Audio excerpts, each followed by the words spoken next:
Yves, on se retrouve pour poursuivre ce tour d'horizon du thème de la sécurité avec cette fois un focus consacré à deux entreprises que vous avez en portefeuille dans votre fonds, Pictet Security.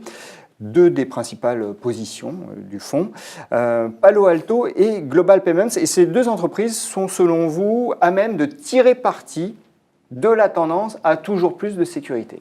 Alors, commençons par Palo Alto. C'est une entreprise américaine ? C'est une entreprise américaine, principalement axée dans le domaine de la cybersécurité. Palo Alto est leader mondial des pare-feux. Ce qui est intéressant de noter avec la thèse d'investissement qu'on a développée sur le groupe, c'est que, je vous l'avais mentionné dans la précédente émission, on a des drivers qui sont excessivement puissants dans le domaine de la cybersecurity, puisque le nombre d'attaques est de plus en plus important, coûte de plus en plus cher, le nombre d'objets connectés est plus important aussi, de plus en plus de personnes qui se connectent à Internet.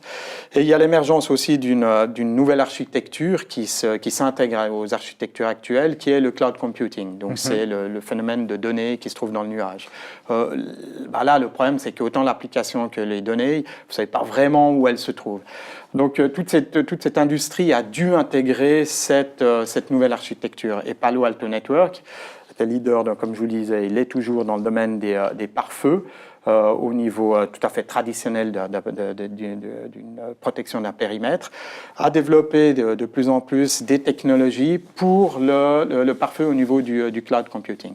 Donc là, ils ont bougé dans l'intégration de cette nouvelle architecture. C'est aussi une société qui connaît des taux de croissance bien supérieurs à ses concurrents, qui sont par exemple Checkpoint Software ou Cisco Systems.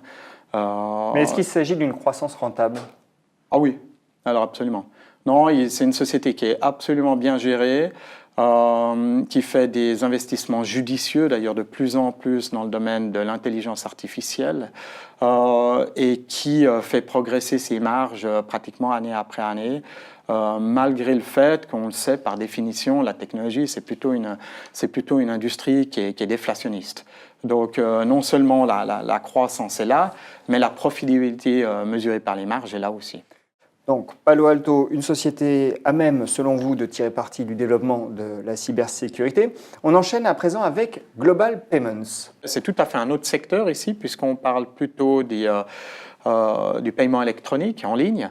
Alors, il y a deux forces de croissance derrière cette industrie-là et bien sûr toutes les vulnérabilités que ça engendre. La première, c'est que le paiement électronique va continuer à croître de manière assez substantielle au cours de ces prochaines années. Ça a été le cas au cours de ces dernières années. Il va se diversifier. Et en plus, voilà, c'est la deuxième raison, c'est qu'il va se diversifier. C'est-à-dire qu'on va avoir de plus en plus, et c'est déjà le cas, des nouvelles manières de payer. Alors, on utilisait une carte bleue, qu'on utilise d'ailleurs toujours, une carte de crédit. Maintenant, c'est des fois le numéro est directement intégré dans le téléphone, donc vous avez juste à passer votre téléphone sur le terminal de paiement. Vous avez des techniques aussi de porte-monnaie électronique sur lequel vous transférez du cash et puis vous utilisez pour payer pour faire vos achats. Donc toutes ces technologies-là aussi amènent certaines vulnérabilités. Donc une société par exemple comme Global Payment, elle va participer à la sécurisation de toute la transaction entre le consommateur qui paye et puis le vendeur qui fournit le service ou le produit. Et à partir de là, il faut identifier le consommateur, la carte de crédit, il faut sécuriser la transaction avec des moyens d'encryption et des sociétés comme Global Payment qui connaissent des taux de croissance intéressants en bénéficient. Je mentionnerai aussi un élément qui est tout à fait intéressant par rapport à, par exemple, un Palo Alto Network. Global Payment, si vous vous rappelez, dans la précédente émission, je vous parlais d'un côté de sécurité de service. Ce pôle-là a un modèle d'affaires qui est beaucoup plus récurrent par définition. Donc, quand la conjoncture économique est plus difficile, c'est le genre de modèle d'affaires qu'on aime bien avoir en portefeuille. Plus résilient. Voilà, exactement. Donc, Global Payment a exactement ce genre de business model, de modèle d'affaires, c'est-à-dire qu'on a une récurrence de revenus, puisque les transactions électroniques, de toute façon, il faut quand même acheter des choses. Mais quand on investit dans ce type de société, il faut garder en tête qu'elles sont elles-mêmes à la merci d'une révolution technologique. Absolument.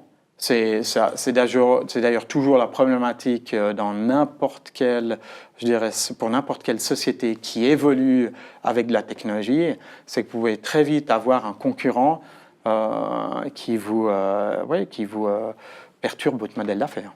Bon, pour le moment, ce n'est pas le cas et ce sont donc deux de vos principales positions. Yves, merci. Merci à vous.